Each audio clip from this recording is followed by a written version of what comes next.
unateseka na mambo ya kidunia, tazama sasa unajitenga mbali na Yesu. Je, umeshindwa kuutambua wema wa Mungu? Anapokusihi usipotee dhambini, anapokusihi usipotee dhambini.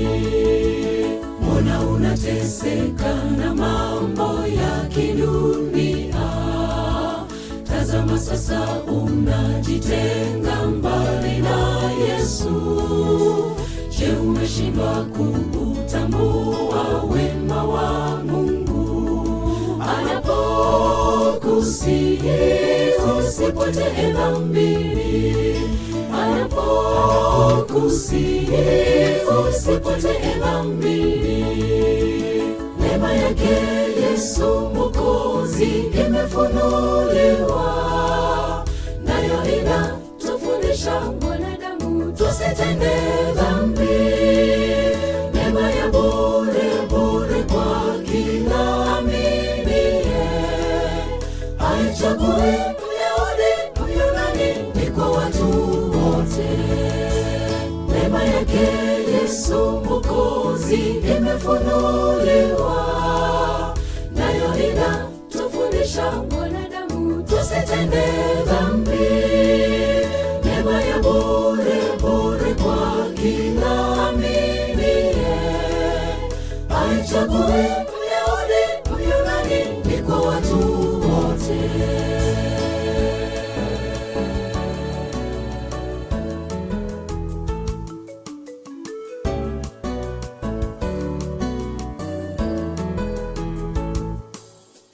Mkumbuke mwanamke aliyesamehewa kwa kosa la uzinzi alipoletwa kwa Yesu.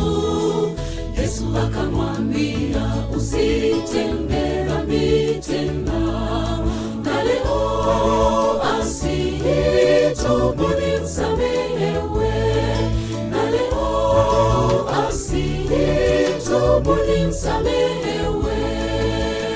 Mkumbuke mwanamke aliyesamehewa kwa kosa la uzinzi alipoletwa kwa Yesu.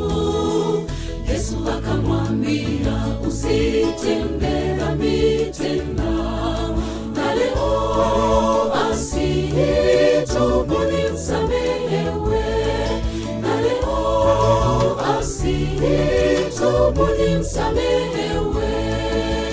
Neema yake Yesu Mwokozi imefunuliwa, nayo inatufundisha wanadamu tusitende dhambi.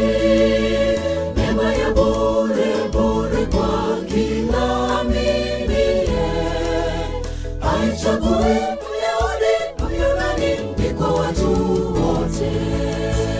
Neema yake Yesu Mwokozi imefunuliwa, nayo inatufundisha wanadamu tusitende dhambi. Neema ya bure bure kwa kila aminiye, haichagui Myahudi Myunani, ni kwa watu wote. Neema yake Yesu Mwokozi imefunuliwa, nayo inatufundisha wanadamu tusitende dhambi.